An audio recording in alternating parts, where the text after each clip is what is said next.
У эфіры рацыя наш гость, адвакат-міжнароднік, экс-кандыдат на прэзідэнта Беларусі на выбарах з 2010 года. Алесь Михалевич, вітаю. Добрый день. Рация. Спадар Алесь, трапіўшы ў вымушаную эміграцыю, вось тады ў пачатку 2010-х гадоў я чуў, што вы ўвогуле знаходзіліся на дне, цяжка было выжываць, а сёння вы маеце уласнае адвакацкае бюро, так, сярод кліентаў нават алігархі. Ну тое, што вы сёння вось у нас бярэце ўдзел у гэтым эфіры, все-таки вы гралі ролю ў палітыцы, удзельнічалі ў палітычных працэсах, вяртаецеся ў беларускую палітыку? Думаю, што я ніколі з яе не сыходзіў, але трэба памятаць, што беларускай палітыкі, публічнай палітыкі няма года гэтак з 96-го, хіба што з разгона парламента. Ёсць грамадскае ці нейкае грамадзянскае служэнне, грамадскае служэнне. Для мяне гэта нармальна, што я ў ім быў, ёсць, ну і збіраюся заставацца. Ну, сёння няма, праз нейкі час працэсы пойдуць, я перакананы ў гэтым. Вы чалавек глобалізавальны ў свет. Так, пералёты, пераезды, самалёты, замежныя мовы і гэтак далей. Магчыма, вы па-іншаму бачыце карцінку, што адбываецца ў Беларусі і вакол Беларусі, чым мы тут на рацыі. Но я хачу у вас пацікавіцца. Мы чакаем, што все-таки гэтая вайна ва ўкраіне, так, што будзе развязка, і Беларусь таксама будзе часткай гэтай развязкі, вельмі сур'ёзнай. Ну як вы думаеце, як будуць разгортвацца сцэнары ў Беларусі? Калі казаць пра гісторыю глобальна, пра нейкія этапы, перад якім мы зараз знаходзімся, быў этап 1968 савецкія войскі стаялі ў Празе, у Чэшскай рэспубліцы, у Чехаславаччыне. В 56-м, 1956-м просто бомбілі, як бы была дэ-факта вайна, дзе Савецкі Саюз зрабіў так, каб ад Венгрыі амаль нічога не засталося. Так? І думаю, што в наступнай хвалі зменаў наступяць перамены ў Беларусі. Заўсёды для незалежнай Беларусі жылося і пачынаўся ўздым і жылося добра тады, калі ў Расіі былі крызы. Гэта рэвалюцыя першая сусветная вайна з рэвалюцыяй, гэта другая сусветная вайна, гэта 1990 год, 91-92. Як бы будзе наступны этап, так? Ён непазбежна будзе, пытанне, калі ён прыйдзе, так? І тут як бы заўсёды у мяне все запытваюцца, а як ты ацэньваеш, калі гэта прыйдзе? Я думаю, што не мае вялікага значэння, мае, конечно, для канкрэтнага чалавечага жыцця мае вялікае значэнне, але як бы гэты этап будзе, і в наступным этапе Беларусь стане вольнай. Так? І гэта можа адбыцца дастаткова хутка, і я думаю, што это адбудзецца дастаткова хутка, таму што любыя сістэмы, такія як, на жаль, лукашэнкаўская, ці такія як сённяшняя расійская, дзе адзін ненармальны чалавек прымае рашэнні адносна ўсяго, і дзе адзін чалавек, не кансультуючыся ні з кім, нават з палітбюро ўласнай партыі, як гэта было ў савецкія часы, можа прыняць такія рашэнні, як, напрыклад, напад на Украіну з тэрыторыі Беларусі і паход на Кіеў. Ну то рана ці позна гэтыя сістэмы, не рана ці позна, а хутка гэтыя сістэмы рушацца, таму што неадэкватныя рашэнні пачынаюць прымацца вельмі хутка. Ну я спадзяюся, канешне, што это будзе хутчэй, а што не прыйдзецца ўжо вяртацца і шукаць там пансіянат для пенсіянераў і дажываць старасцю у Беларусі.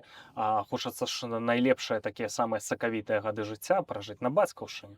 Спадар Алесь, я хачу пагутарыць пра вас, так? Таму што у вас цікавая гісторыя. Прэзідэнцкія выбары 2010 года, вы былі кандыдатам на прэзідэнта. Вось гэты разгон на плошчы, напэўна, многія гледачы там памятаюць гэтыя кадры.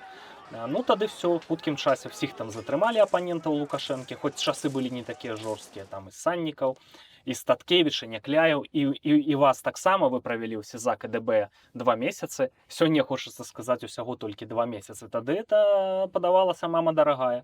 Вы выйшлі, вы ўцяклі з Беларусі, правільная фармулёўка? Ну, пачнем з таго, што ў адносінах да мяне прымянялись катаванні, мне выламвались рукі, былі розныя віды там катаванняў, здзекаў, і я пра гэта заявіў, будучы ў Беларусі. Я правёў прэс-канферэнцыю, будучы ў Беларусі, і толькі праз некалькі тыдняў з'ехаў. Аб чым, безумоўна, не шкадую, таму што на мяне была злосць у рэжыма і у тых асобаў, якія тады кіравалі, вельмі моцная злосць. Праз 4 гады, калі я вяртаўся, 4,5, я вярнуўся ў 8 верасня 2015 года. Ужо тых людзей, якія на мяне мелі зуб, якія на мяне злаваліся, у іх ужо не было, была адліга, был, можна сказаць так, самыя часы, калі можна было калі Беларусь павярнулася ў бок захаду і калі квітнела грамадзянская супольнасць, і калі я вярнуўся, да мяне ўжо ніякіх прэтэнзій вялікіх не было, хаця да сённяшняга дня я застаюся абвінавачваемым па крымінальнай справе аб арганізацыі масавых беспарадкаў 2010 года. Ну, сёння ўжо гэтым нікога не здзівіш, так? Я таксама, там крымінальныя справы і так далей, рэцыдывіст Усама бен Ладен. Спадар Алесь, ну я хочу вот про этот период у Чехии у вас пытаться. Я просто чуў, так, что вы там ледзь выжывали. У Не, гэта чэшскім неправда. нервоўцы- Я не магу сказаць, што я ледзь выжываў. Я жыў дастаткова добра, у мяне заўсёды была свая кватэра, у мяне заўсёды была порцыя рыса і тунца кансерва, то бок сказаць, што я галадаў, я не магу так сказаць. На шчасце, у мяне была ангельская мова, ясна, і чэшскую я таксама дастаткова хутка дагабляваў да дастаткова прыстойнага ўзроўня. І доўгі час сапраўды, ну, па-першае, калі ты жывеш без сям'і, калі моя сям'я заставалася ў Менску, мне трэба было неяк думаць пра то, каб дапамагаць ім, мне трэба было думаць пра тое, каб ездзіць у Тэрэсполь з імі сустракацца. Мы сустракались на беларуска-польскім памежжы, а ад месца, дзе я працаваў у Чэхіі, да Тэрэсполя была роўна 1000 кіламетраў. То бок пятніцу пасля працы трэба было праехаць 1000 кіламетраў для таго, каб сустрэцца з сям'ёй, каб у нядзелю ўвечары да панядзелка раніцы трэба было праехаць наступную 1000 кіламетраў. Гэта трэба было неяк всё фінансаваць. З грашыма, безумоўна, пры такіх выдатках было вельмі складана. Я за ўсю свой эміграцыйны час я не падаваўся ні на якія гранты, у мяне не было нейкай замежнай падтрымкі, маю на ўвазе падтрымкі на нейкія мае праекты. Таму в чыстым выглядзе я выжываў, працуючы звычайным чалавекам. Ну і быў момант, калі я ўжо у меня уже пачаў раскручвацца мой юрыдычны бізнес, я выйграў першых кліентаў перад Інтэрполам, іх выключылі. Але пры гэтым я не быў упэўнены фінансава, я не быў абсалютна упэўнены, і каб не плаціць самому не плаціць медычнае і сацыяльнае страхаванне, а гэта ў Чэхіі на той момант было некалькі сот еўра, то я просто пайшоў працаваць начным рэцэпцыяністам у 5-зоркавы гатэль. Я быў вельмі прыгожым касцюме з вышытым золатам. Але як бы праца была для мяне вельмі прыемная, таму што это дастаткова вельмі прыстойныя людзі. Маі і ангельская, нямецкая і расійская мова былі вельмі прыдатныя. І гэта мне дазволіла, напрыклад, пайсці ва ўніверсітэт, працаваць ва ўніверсітэт, дзе я амаль не атрымліваў грошаў, атрымліваў дастаткова мала, бо у меня было мала гадзін, у меня было 4 гадзіны на месяц. Это быў адзін з чэшскі-амерыканскі універсітэт. Вы ж доктар наук. Я абараніўся перад гэтым. Дарэчы, это таксама пры гэтым падзенне от такое, калі ты пасля таго, як ты быў кандыдатам у прэзідэнты, ты доктар навук, ты ведаеш там мовы, а павінен працаваць, займацца паперкамі, перапіскай, адносінамі з, ну, карацей, тым, што, на мой погляд, для мяне было капітальным дауншыфтингам. Але на сённяшні дзень я абсалютна ўдзячны лёсу, што ў мяне быў гэты этап, таму што я ведаю той узровень, да якога можна ўпасці, і нічога дрэннага ў тым, што чалавек працуе рэцэпцыяністам у 5-зоркавым гатэлі, абсалютна нічога няма. І нават там, дарэчы, я быў начальнікам, бо тэарэтычна я быў фронт-офіс-менеджерам, і ў мяне быў падначалены ахоўнік. Таму я быў якім-ніякім начальнікам. Шмат хто з маіх сяброў, якія праходзілі такія падзенні, яны заўсёды казалі: ну, я ўпаў там не. Яшчэ ёсць людзі, якія падалі ніжэй за мяне, так?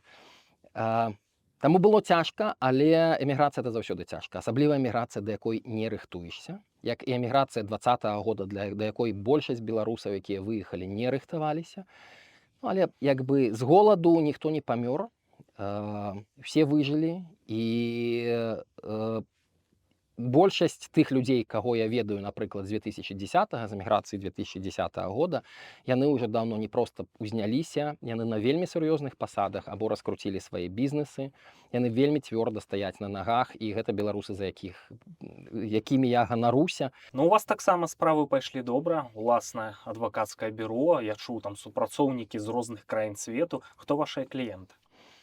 Большасць нашых кліентаў гэта сярэдні ўзровень, вышэй сярэдняга ўзроўня бізнеса. Часам это расійскія дзяржаўныя чыноўнікі, але ў нас ёсць таксама бываю і іранцы, і кітайцы, і сумарна мы працавалі па 40 краінах свету. То як мы вялі працэсы па 40 краінах свету, мы баранілі перад рознымі органамі розных краін, таму у нас абсалютна розныя канфігурацыі. Але безумоўна, паколькі мне падабаецца максімальна шмат абараняць невінаватых кліентаў, тых, хто сапраўды не вінаваты, хто патрапіў пад раздачу, ну такіх найбольш, канешне, у Расіі, дзе адбываюцца перадзелы бізнеса, і падчас этого перадзела бізнеса людзі проста прызначаюцца вінаватымі, прызначаюцца адказнымі, іх абвінавачваюць у стандартным класічным расійскім артыкуле. Это махлярства ў асабліва буйных памерах, 159 частка 4 крымінальнага кодекса Расійскай Федэрацыі.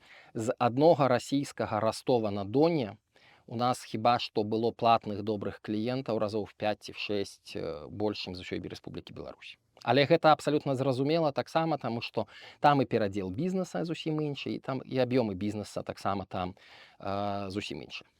Рация.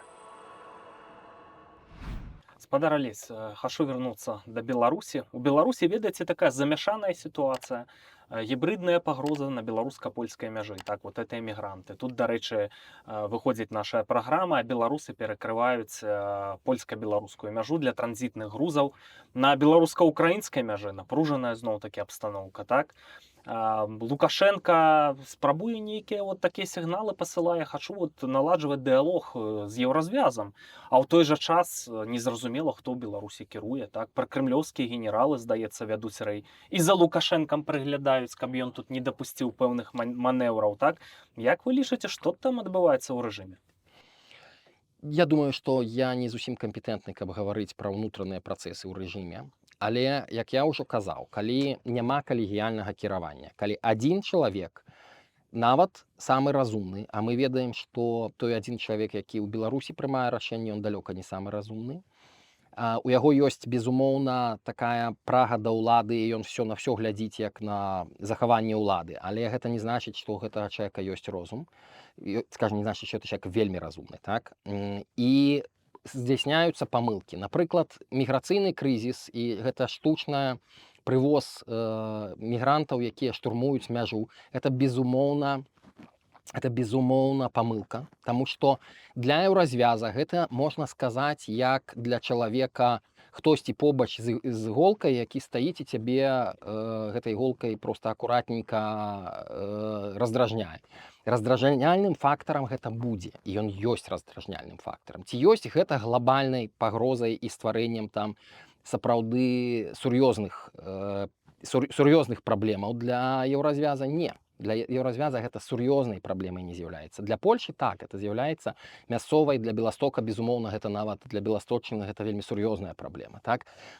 І такія рэчы яны не даюць магчымасці хутка выбудаваць зноў супрацоўніцтва, пра якое, як мы бачым, рэжым хоча аднавіць. Таму я абсалютна ўпэўнены, што в сістэмах, дзе кіруе адзін чалавек, мы ўвесь час будзем бачыць новыя і новыя памылкі. Некаторыя з гэтых памылак могуць быць фатальныя для рэжыма, але тое самае скажу і пра Расію, так, і пра Пуціна, пра той клан, які сёння кіруе ў Крамлі, што ва ўмовах, калі ёсць адзін чалавек, які можа ўсіх падставіць дурным, дэбільным рашэннем, а я думаю таксама, што менавіта такім жа рашэннем была ідэя пабеданоснай маленечкай вайны з захопам Кіева з тэрыторыі Беларусі, так? Ужо хаця б таму, што это не здзейснілася і гэта не атрымалася, як бы такія сістэмы патэнцыйна могуць заваліцца вельмі хутка, бо памылкі, якія яны дапускаюць, могуць быць вельмі сур'ёзныя. Таму, як бы я асабіста заўсёды любіў сістэмы, дзе ёсць інстытуцыі, дзе ёсць сістэма стрымак супрацьвагаў, дзе ёсць па меншай меры калегіяльнае кіраўніцтва. Хаця б на ўзроўні, як это было яшчэ 10-15 гадоў таму ў Кітаі, дзе ўсё ж такі быў рэальны цэнтральны камітэт Компартыі, які кіраваў і дзе дэбільныя рашэнні аднаго чалавека не маглі быць рэалізаваныя. Ну, няма таго, што раньш было, у тым ліку у Кітаі. Ну, я ішоў вось зараз на запіс гэтай перадачы, так, я паглядзеў відэа з Лукашэнкам, там, 3 ліпеня, там, іхны дзень незалежнасці. Ледзь дыхае, Ледзь клыпае, выглядае вельмі кепска. Ці чакаеце вы, што ён яшчэ там паспрабуе неяк балансаваць, там вяртаць паўнату ўлады? Ці Лукашэнку могуць прыбраць у любы момант, у тым ліку нейтралізаваць, калі ён тут пачне тут дыялогі з захадам налажваць? Не думаю, што яго будуць нейтралізоўваць, таму што ні адзін іншы чалавек, пастаўлены на пасаду прэзідэнта Рэспублікі Беларусь, не будзе настолькі слабым, як Лукашенко. Лукашенко самы слабы. Менавіта праз гэту сваю гісторыю, праз тое, што быў адным з людзей, якія дэ-факта даў сваю тэрыторыю для таго, каб пачалася агрэсія супраць Украіны і так далей. Таму я на вялікі не ведаю, можа, на шчасце, я не веру ў тое, што Расія сама сёння паспрыяе таму, каб змяніць Лукашэнку на кагосьці іншага. Проста таму, што Лукашенко настолькі слабы, што ён пагаджаецца на ўсё, што Расіі сапраўды сур'ёзна патрэбна. А якім чынам як бы па-іншаму можа адбыцца там змена, для мяне вельмі важна, каб змены у Расіі і ў Беларусі былі скаардынаваныя. Гэта што значыць? Это значыць, што калі проста памрэ заўтра Лукашенко, так для нас это таксама не самы карысны варыянт, таму што на сённяшні дзень у Расіі, у Беларусі, на тэрыторыі Беларусі ёсць поўны кантроль. Будзе магчымасць проста ставіць каго заўгодна, рабіць да любога ўзроўня, да абвяшчэння Беларусі, не ведаю, расійскай правінцыі. Хаця, як мне здаецца, пасля 2020 года, калі беларусы прадэманстравалі, што яны ёсць аўтаномнай, незалежнай нацыяй, моцнай нацыяй, хочацца спадзявацца, што ўжо пра гэта, хаця б пра фармальнае далучэнне Расія думаць не будзе. Спадар Алесь, я хачу у вас перапытаць. Лукашенко столькі год ва ўладзе, так? Вядомы на ўвесь свет. Як ні круці, з сур'ёзным досведам. Унутры Беларусі вам многія скажуць, столькі гадоў яму ўдавалася Пуціна за нос вадзіць, так, дзесяткі мільярдаў даляраў, там, сотні нават, так, ён мог выцягваць з Расіі, некаторыя нават ганарыліся ў свой час гэтым, так, што вось такі хітры, майстар баланса і так далей. Вы яго на сённяшні момант сапраўды лічыце слабаком? Я думаю, што калі глядзець на ўсё праз маю прызму, праз мае вочы і мае акуляры, а я на ўсё гляджу, зыходзячы з таго, ці гэта ўмацоўвае беларускую нацыю, ці не ўмацоўвае. Ці гэта дае, умацоўвае беларускае грамадства, скажем так. Якая карысць, колькі б прайшло і было дадзена грошаў, калі б не створаны беларускі моцны прыватны бізнес.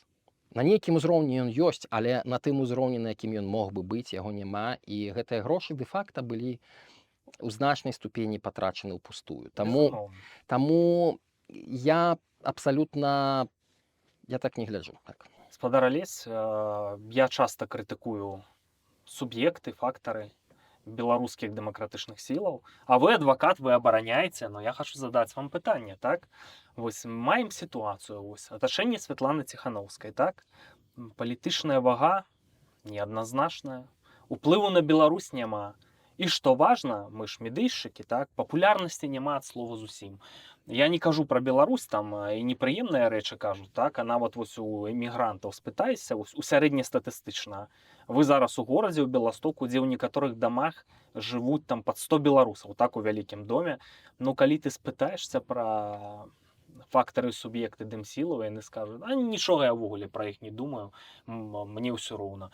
Координацыйная рада, вот гэтыя выбары, ну, увогуле я баюся это слово прамаўляць, таму што падаюць прагляды відэа, так? А вы абараняеце, чаму? Таму што я думаю, што беларусы крутыя, таму што ў нас ёсць інстытуцыі. Будучы в эміграцыі, у нас ёсць прэзідэнт-элект, у нас ёсць свой урад, у нас ёсць рэальна абраны протапарламент, координацыйная рада. І калі даследуеш і спрабуеш паглядзець, як это адбывалася ў іншых краінах свету, калі паглядзіш хаця б, што ёсць у расійскай апазіцыі, так, разумееш, што беларусы крутыя, што ў нас гэта ёсць, і мы унікальныя.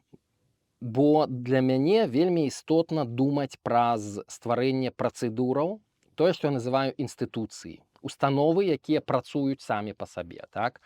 Пытанне не ў абранні новага Лукашэнкі, а пытанне ў тым, каб былі працуючыя інстытуты, працуючыя інстытуцыі, якія будуць вымушаны выконваць волю народа, рабіць тое, што патрэбна. І я не думаю, што сёння ёсць магчымасць ацаніць там папулярнасць ці непапулярнасць Ціханаўскай. Ціханаўская робіць фантастычную, вельмі крутую працу, даязджае да тых месцаў, да якіх ні адзін прадстаўнік беларускай апазіцыі, нават Александр Меленкевіч, які калісьці быў проста вельмі моцным палітыкам і як бы ніколі туды не даязджаў. Яна была у Люксембургу, яна была у Ісландыі, яна была... І гэта все хтосьці скажа, а якая з гэтага карысць, так? Калі пра нас ведаюць замежныя эліты, калі з Ціханаўскай сустракаюцца на ўзроўні прэзідэнтаў, прэм'ераў і міністраў замежных спраў, то сусветныя палітычныя эліты прызвычайваюцца да таго, што заўтра Беларусь, так, хутчэй за ўсё без Ціханаўскай, можа быць з Ціханаўскай, але будзе в еўрапейскай сям'і. І як бы вельмі лёгка заўсёды взяць і знішчыць тое, што было створана, але знішчаючы сёння Ціханаўскую, не паўстане нічога новага. І для Беларусі гэта будзе горш, бо лепш мець вядомую пазнавальную фігуру. Я маю на ўвазе заўтра, калі ў Беларусі будуць новыя рэальныя выбары, прэзідэнцкія выбары, парламенцкія выбары, мы пабачым вельмі шмат новых, а можа і старых, але цікавых вельмі людзей, і гэта будзе верыфікацыя ў працэсе выбараў. На сённяшні дзень наступных выбараў, дзе можна праверыць і стварыць новую Ціханаўскую, у нас не будзе.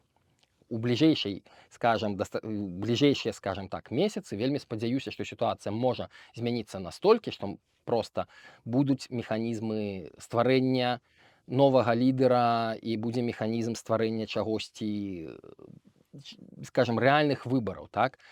Але пакуль гэтага няма, я ўпэўнены, што Ціханаўская добра робіць сваю працу, і як бы я за тое, каб проста даваць ёй такую магчымасць, і каб Ціханаўская мела магчымасць для беларускага народа зрабіць. І, дарэчы, тое, што яна робіць, гэта проста тыя, хто ніколі не ездзіў у паездкі на вышэйшым узроўні, яны думаюць, што такая паездка в Ісландыю гэта адпачынак, так? А гэта па пратаколу кожная сустрэча там раз на паўгадзіны. Гэта і так Ціханаўская функцыянуе гадамі. Я не ёсць прадстаўніком офіса Ціханаўскай, я не ёсць яе адвакатам, мяне ніхто не наймаў яе абараняць. Але гэта тое, што зробіць гэты чалавек, і дарэчы, гэта я ўжо казаў пра гэта дастаткова шмат разоў, гэта такі жывы прыклад беларускаму народу, калі чалавек не збіраўся нешта рабіць, але як бы яго выбраў час, яго выбрала проста сітуацыя, і ён запрагся, і ён цягне, і цягне вельмі якасна. Гаспадар Алесь, я вось не да канца зразумеў. Можаце яшчэ раз коротка акрэсліць, што канкрэтна яны робяць? Яны трымаюць Беларусь на парадку дня еўрапейскай і сусветнай супольнасці. І як бы калі адсюль зараз дастаць Ціханаўскую, на большасці гэтых форумаў Беларусі не будзе ўвогуле. Пра Беларусь не будзе размова ўвогуле. То бок яна з'яўляецца чалавекам. Вот я скажу так, у нямецкай граматыцы ёсць такое паняцце трымальнік месца. Калі нейкае слова не мае ніякага значэння, але яно там патрэбна, граматычна патрэбна, каб яно там было. Так? Вот просто трымальнік месца. І сёння можна сказаць так, што Лукашенко з'яўляецца трымальнікам месца Беларусі як фармальна незалежнай краіны, якая хаця б фармальна, але мае нейкую незалежнасць, а Ціханаўская з'яўляецца трымальнікам гэтага месца да лепшых часоў, калі як бы перад замежнымі палітычнымі элітамі, еўрапейскімі, амерыканскімі, канадскімі, але не толькі малдоўскімі, армянскімі. Іх прарыў сённяшні, недавно паездка ў Арменію, гэта прарыў.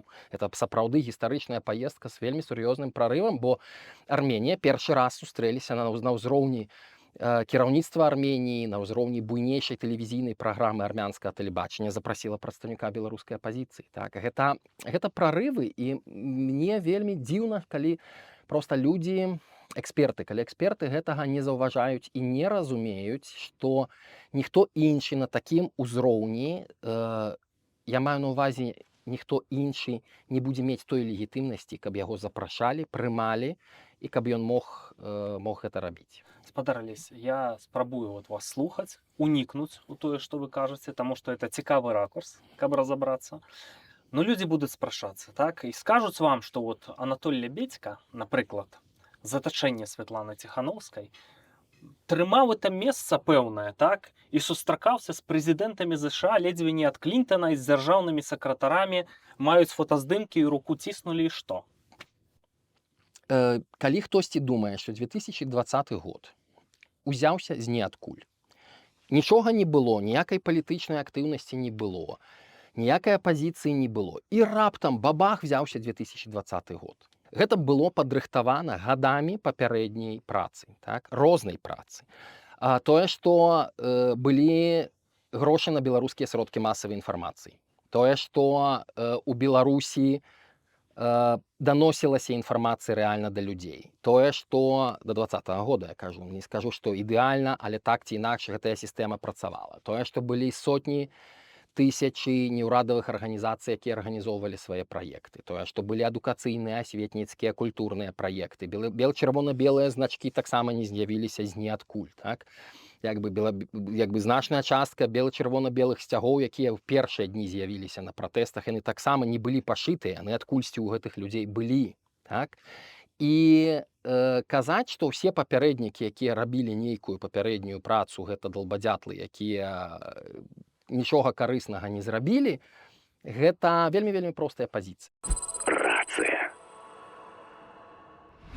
Шаноўная публіка, што вы думаеце пра словы Алеся Міхалевіча?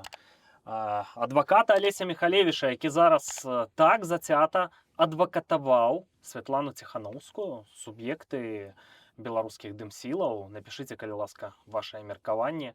Спадар Алесь, у папярэдняй перадачы браў удзел спадар Павел Усаў, рух «Вольная Беларусь». І акрэсліў, мне здаецца, сур'ёзную праблему. Ён лічыць, што все-таки, скажем так, легітымныя суб'екты дымсілаў, ну, так званыя легітымныя, тут можна доўга спрачацца, што яны закальцавалі пад сябе все ресурсы, так, і іншыя не могуць развівацца.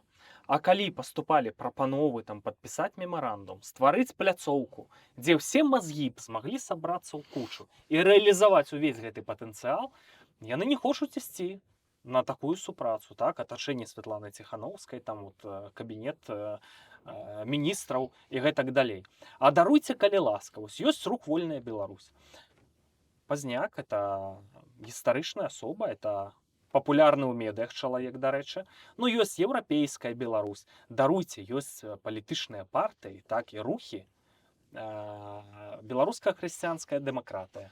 Павел Северынец, топавы палітвязень 2020 года, так? Ёсць народная грамада Статкевіча, топавы палітвязень 2020 года.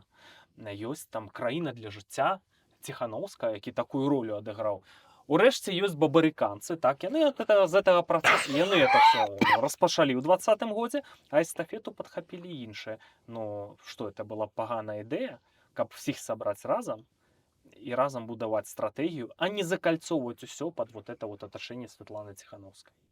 Я не з'яўляюся атачэннем Святланы Ціханаўскай. Я не маю дачынення да офіса Святланы Ціханаўскай. Так. Я, безумоўна, ведаю, як чалавек, які з 90-х гадоў у актыўнай грамадска-палітычнай дзейнасці, я ведаю практычна кожнага там чалавека, але я да іх не маю ніякага дачынення. Таму я думаю, што гэтае пытанне трэба кіраваць да іх.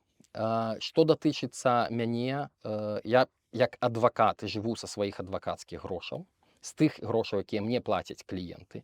Грантамі я не займаюся, іх не атрымліваю і маю пра гэта настолькі слабую інфармацыю пра тое, што ў гэтай сферы адбываецца, што, на жаль, мушу прызнаць, што я не з'яўляюся экспертам у галіне грантаў, у галіне таго, хто якім чынам манапалізуе, ці там хто атрымлівае больш, хто атрымлівае менш. Але я думаю, што кожная палітычная сіла, кожны палітык сам выбірае, як і якім чынам яму будаваць сваю стратэгію там, свайго ўласнага ці там палітычнага ўмацавання. І скажу класічную рэч, што дрэннаму танцору перашкаджаюць яйца. І людзі, якія ўвесь час гавораць, што мы дакладна ведаем, хто вінаваты, і гэты вінаваты ёсць у сваім асяроддзі, гэта тыя людзі, якіх я баюся. Таму што калі вінаватыя ў сваім асяроддзі, і калі аказваецца, што калі б гэтыя грошы ці рэсурсы падзяліць далі бы нам, мы б даўно ўжо там штосьці скінулі. Дык вось як бы гэта шуканне ворага ў сваім атачэнні, ў сваім асяроддзі. Я лічу, што это безумоўна вельмі дрэнна, і замест гэтага варта было б заняцца чым-небудзь карысным. Таксама трэба памятаць, што Польшча ў 81-82 годзе, мы з вамі зараз у дадзены момант знаходзімся ў Беластоку, так? Польшча мела шматмільённы прафсаюз «Салідарнасць», шматмільённую арганізаваную палітычную, она не была фармальна прафсаюзам, дэ-факта это была палітычная структура. І ўжо ў якім-небудзь 82-м, 83-м, 84-м была група, якая абвяшчала пра тое, што яны працуюць в падполлі, была група, якая казала, давайте будзем іх спрабаваць рэгістраваць новы прафсаюз «Салідарнасць». Была грамадная колькасць людзей, якія казалі, Валенса, все, ён здох, ну, в сэнсе палітычна здох. Яго нельга, няма сэнсу рэанімаваць, трэба шукаць кагосьці іншага. Але палякі, таксама, як і беларусы, разумныя людзі, і яны, калі прыйшоў момант, яны зразумелі, што трэба падтрымліваць тое, што ёсць і што можа Польшу вывесці в нармальную, скажем, в нармальнасць, так? Можа зрабіць Польшу нармальнай заходняй краінай. І тое самае, і як бы тое, што я бачыў у 2020-м, тое самае бачыў з беларусамі. Калі прымаліся рашэнні, куды ісці на тэлебачанне, не ісці, так? Як бы прымаліся рашэнні абсалютна нармальныя, таму што беларусы класныя і адэкватныя. А Лукашенко гэтыя рэпрэсіі, яны таксама паказваюць, што ён разумее, што ніхто яго не пачаў любіць. Яму не ўдалося зрушыць стаўленне людзей, так? Нічога не змянілася, ён як быў асоба, якую ненавідзелі, так і ёсць. І от ягоная гэтая жудасныя рэпрэсіі, гэта паказванне сваёй бездапаможнасці. У Вацлава Гавела, чэшскага выбітнага дысідэнта, назовём гэта так, які па волі лёсу пасля стаў прэзідэнтам Чэхаславакчыны, а пасля Чэхіі, была кніга, якая называецца «Сіла бяссільных», эсэ, якое ён напісаў, і гэта фактычна сіла бяссільных, так? Яны трымаюцца на расійскіх штыках, яны трымаюцца на расійскай падтрымцы, і без яе яны не ўтрымаюцца. Таму як бы мы мусім проста дачакацца свайго моманту, а за гэты час зрабіць як мага больш нармальнага беларускага контенту, напрыклад, так? Нармальнага. Таму для мяне, напрыклад, я вельмі ўдзячны, што вы мяне запрасілі ў студыю, бо я ведаю, што я не скажу для мяне самога нічога новага, але можа быць для тых людзей, якія сёння глядзяць мяне ў Вілейцы, ці ў Маладзечні, ці ў Марынай Горцы у Беларусі, як бы можа быць штосьці цікавае новае. Можа гэта дасць дадатковы зарад аптымізму і упэўненасць у тым, што ў Беларусі все нармальна. Наша нармальнасць, яна блізка. У Польшчы, у Літве все ўжо нармальна. Нават в Украіне, нягледзячы на тое, што туды ляцяць бомбы, яны ўтрымалі свой урад, яны ўтрымалі абсалютную большасць сваёй тэрыторыі. І гэта нармальнасць прыйдзе ў Беларусь таксама, у мяне ў гэтым няма ніякіх сумневаў. І як бы і вернемся ў Беларусь. Пра гэта у мяне таксама няма сумневаў, як у чалавека, які ўжо вяртаўся ў Беларусь у 2015 годзе. Для мяне это будзе другое вяртанне. Шановная публіка, ну бачыце, які паварот, цікавае вашае меркаванне, ці ўдасца, што структуры ціханаўскай стануць новай беларускай салідарнасцю, сыграюць гістарычную ролю. Я гэтага не казаў, не трэба перадзёргваць факты. Калі вы гэта гаворыце, то кажыце, але як бы без спасылкі на мяне, так? Але я кажу пра вельмі простую рэч. Ці чалавек робіць добрую працу, карысную для Беларусі і беларускай нацыі, ці не. Так, Ціханаўская робіць вельмі карысную працу для Беларусі і беларускай нацыі. Хто ж тады беларускай салідарнасцю стане? Я думаю, што не абавязкова мець салідарнасць. Была Літва, дзе быў саюз у перакладзе з літоўскай мовы. Былі розныя мадэлі. Беларусы класныя, таму што мадэль нашых пратэстаў 2020 года не была нідзе апісана. Это новая мадэль. Пра яе ўжо пішуць дысертацыі, ўжо абаронена некалькі дысертацый, так, як бы пра яе пішуць кнігі. Беларусы крутыя, і яны знойдуць, як это все зрабіць. Будзе патрэба, будзе салідарнасць. Будзе патрэба, будзе народны фронт. Будзе патрэба, будзе саюдзіс там ці нейкі саюз, так? А не будзе патрэбы, можна зрабіць і без гэтага. І будуць нармальныя партыі, як бы можна будзе перайсці адразу да таго, каб быць рознымі, каб мець розныя меркаванні, што абсалютна нармальна в нармальным дэмакратычным грамадстве. Толькі гэта розныя меркаванні ў парламенце становяцца агульнай палітыкай і агульнай пазіцыяй. Ну то няхай так і будзе. Спадар Алесь, дзякуй вам за ўдзел у гэтай праграме. Дзякуй вялікі. Шаноўная публіка, не забывайцеся, чакаем вашых рэакцый, вашых каментароў, каму гэта бяспечна, падпісак ад новых гледашоў. Да сустрэчы.